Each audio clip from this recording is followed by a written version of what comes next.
ओम नमः शिवाय। शिवाय नमः। हर हर महादेव। सबसे पहले विभिन्न आदिनम से जुड़े आप सभी पूज्य संतों का मैं शीश झुकाकर अभिनंदन करता हूं। आज मेरे निवास स्थान पर आपके चरण पड़े हैं। ये मेरे लिए बहुत सौभाग्य की बात है। ये भगवान शिव की कृपा है जिसकी वजह से मुझे एक साथ आप सभी शिव भक्तों के दर्शन करने का मौका मिला है। मुझे इस बात की भी बहुत खुशी है कि कल नए संसद भवन के लोकार्पण के समय आप सभी वहां साक्षात आकर के आशीर्वाद देने वाले हैं। पूज्य संतगण, हम सभी जानते हैं कि हमारे स्वतंत्रता संग्राम में तमिलनाडु की कितनी महत्वपूर्ण भूमिका रही है। वीर मंगई वेलु नाचियार से लेकर मर्द भाइयों तक, सुब्रमण्यम भारती से लेकर नेताजी सुभाष चंद्र बोस के साथ जुड़ने वाले अनेकों तमिल लोगों तक हर युग में तमिलनाडु भारतीय राष्ट्रवाद का गढ़ रहा है। तमिल लोगों के दिल में हमेशा से मां भारती की सेवा की, भारत के कल्याण की भावना रही है। बावजूद इसके ये बहुत दुर्भाग्यपूर्ण है कि भारत की आजादी में तमिल लोगों के योगदान को वो महत्व नहीं दिया गया जो दिया जाना चाहिए था। अब बीजेपी ने इस विषय को प्रमुखता से उठाना शुरू किया है। अब देश के लोगों को भी पता चल रहा है कि महान तमिल परंपरा और राष्ट्रभक्ति के प्रतीक तमिलनाडु के साथ क्या व्यवहार हुआ था।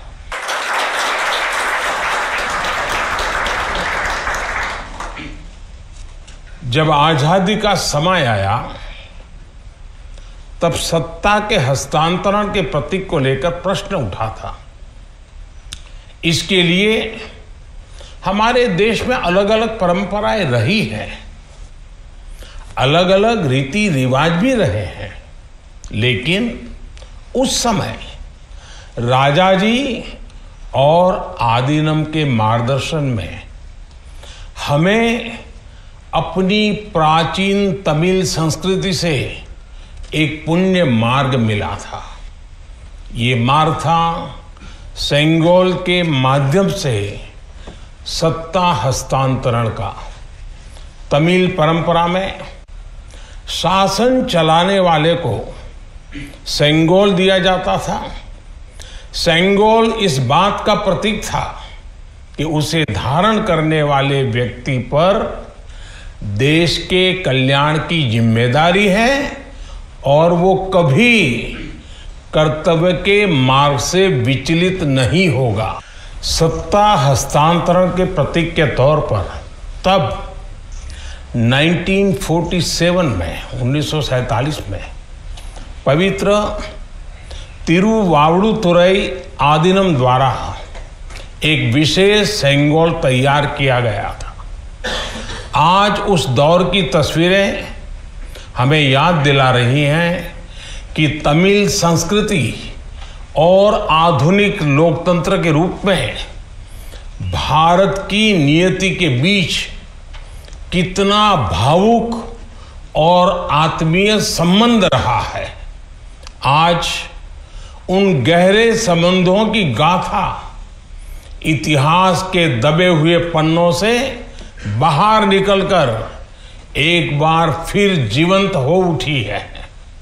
इससे उस समय की घटनाओं को समझने का सही दृष्टिकोण भी मिलता है और इसके साथ ही हमें ये भी पता चलता है कि सत्ता के हस्तांतरण के इस सबसे बड़े प्रतीक के साथ क्या किया गया। मेरे देशवासियों, आज मैं राजा जी और विभिन्न आदिनम की दूरदर्शिता को भी विशेष तौर पर नमन करूंगा। आदिनम के एक सेंगोल ने भारत को सैकड़ों वर्षों की गुलामी के हर प्रतीक से मुक्ति दिलाने की शुरुआत कर दी थी। जब भारत की आजादी का प्रथम पल आया, आजादी का प्रथम पल, वो क्षण आया, तो ये सेंगोल ही था जिसने गुलामी से पहले वाले कालखंड और स्वतंत्र भारत के उस पहले पल को आपस में जोड़ दिया था। इसलिए इस पवित्र सेंगोल का महत्व सिर्फ इतना ही नहीं है कि ये 1947 में हस्तांतरण का प्रतीक बना था। इस सेंगोल का महत्व इसलिए भी है क्योंकि इसने गुलामी के पहले वाले गौरवशाली भारत से, उसकी परंपराओं से स्वतंत्र भारत के भविष्य को कनेक्ट कर दिया था। अच्छा होता कि आजादी के बाद इस पूज्य सेंगोल को पर्याप्त मान सम्मान दिया जाता, इसे गौरवमय स्थान दिया जाता, लेकिन ये सेंगोल प्रयागराज में आनंद भवन में वॉकिंग स्टिक यानी पैदल चलने पर सहारा देने वाली छड़ी कहकर प्रदर्शनी के लिए रख दिया गया था। आपका ये सेवक और हमारी सरकार अब उस सेंगोल को आनंद भवन से निकाल कर लाई है। आज आजादी के उस प्रथम पल को नए संसद भवन में सेंगोल की स्थापना के समय हमें फिर से पुनर्जीवित करने का मौका मिला है। लोकतंत्र के मंदिर में आज सेंगोल को उसका उचित स्थान मिल रहा है। मुझे खुशी है कि अब भारत की महान परंपरा के प्रतीक उसी सेंगोल को नए संसद भवन में स्थापित किया जाएगा। ये सेंगोल इस बात की याद दिलाता रहेगा कि हमें कर्तव्य पथ पर चलना है, जनता जनार्दन के प्रति जवाबदेह बने रहना है।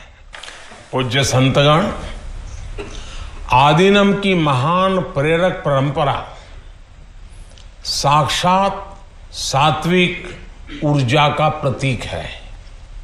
आप सभी संत शैव परंपरा के अनुयायी हैं।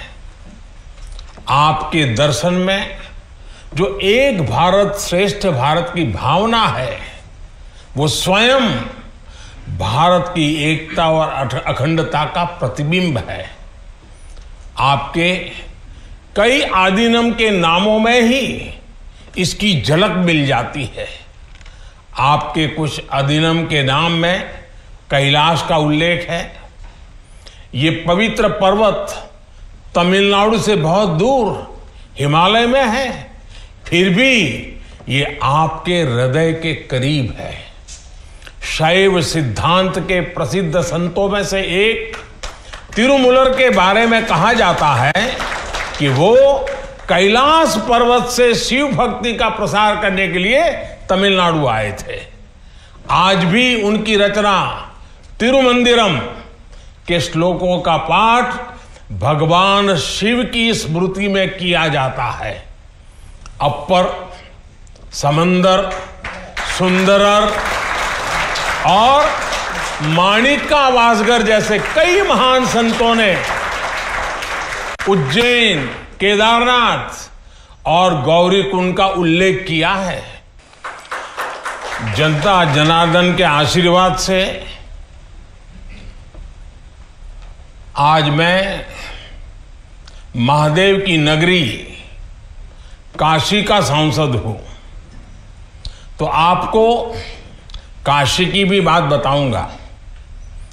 धर्मपुरम आदीनम के स्वामी कुमार गुरुपरा तमिलनाडु से काशी गए थे। उन्होंने बनारस के केदार घाट पर केदारेश्वर मंदिर की स्थापना की थी। तमिलनाडु के तिरुपन्नदारु में काशी मठ का नाम भी काशी पर रखा गया है।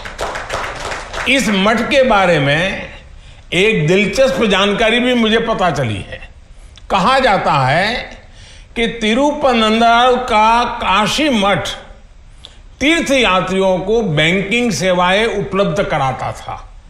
कोई तीर्थ यात्री तमिलनाडु के काशी मठ में पैसे जमा करने के बाद काशी में प्रमाण पत्र दिखाकर वो पैसे निकाल सकता था। इस तरह शैव सिद्धांत के अनुयायियों ने सिर्फ शिव भक्ति का प्रसार ही नहीं किया, बल्कि हमें एक दूसरे के करीब लाने का कार्य भी किया। पूज्य संतगण, सैकड़ों वर्षों की गुलामी के बाद भी तमिलनाडु की संस्कृति आज भी जीवंत और समृद्ध है, तो इसमें आदीनम जैसी महान और दिव्य परंपरा की भी बड़ी भूमिका है। इस परंपरा को जीवित रखने का दायित्व संत जनों ने तो निभाया ही है, साथ ही इसका श्रेय पीड़ित, शोषित, वंचित सभी को जाता है कि उन्होंने इसकी रक्षा की, उसे आगे बढ़ाया। राष्ट्र के लिए योगदान के मामले में आपकी सभी संस्थाओं का इतिहास बहुत गौरवशाली रहा है। अब उस अतीत को आगे बढ़ाने, उससे प्रेरित होने और आने वाली पीढ़ियों के लिए काम करने का समय है। पूज्य संतगण, देश ने अगले 25 वर्षों के लिए कुछ लक्ष्य तय किए हैं। हमारा लक्ष्य है कि आजादी के 100 साल पूरे होने तक एक मजबूत, आत्मनिर्भर और समावेशी विकसित भारत का निर्माण हो। 1947 में 1947 में आपकी महत्वपूर्ण भूमिका से कोटि कोटि देशवासी पुनः परिचित हुए हैं। आज जब देश 2047 के बड़े लक्ष्यों को लेकर आगे बढ़ रहा है, तब आपकी भूमिका और महत्वपूर्ण हो गई है। आपकी संस्थाओं ने हमेशा सेवा के मूल्यों को साकार किया है। आपने लोगों को एक दूसरे से जोड़ने का, उनमें समानता का भाव पैदा करने का बड़ा उदाहरण पेश किया है। भारत जितना एकजुट होगा उतना ही मजबूत होगा। इसलिए हमारी प्रगति के रास्ते में रुकावटें पैदा करने वाले तरह तरह की चुनौतियां खड़ी करेंगे। जिन्हें भारत की उन्नति खटकती है, वो सबसे पहले हमारी एकता को ही तोड़ने की कोशिश करेंगे। लेकिन मुझे विश्वास है कि देश को आपकी संस्थाओं से आध्यात्मिकता और सामाजिकता की जो शक्ति मिल रही है, उससे हम हर चुनौती का सामना कर लेंगे। मैं फिर एक बार, आप मेरे यहां पधारे, आप सबने आशीर्वाद दिए, ये मेरा सौभाग्य है। मैं फिर एक बार आप सबका हृदय से आभार व्यक्त करता हूं, आप सबको प्रणाम करता हूं। नए संसद भवन के लोकार्पण के अवसर पर आप सब यहां आए और हमें आशीर्वाद दिया, इससे बड़ा सौभाग्य कोई हो नहीं सकता है। और इसलिए मैं जितना धन्यवाद करूं उतना कम है। फिर एक बार आप सबको प्रणाम करता हूं। ओम नमः शिवाय। वणक्कम।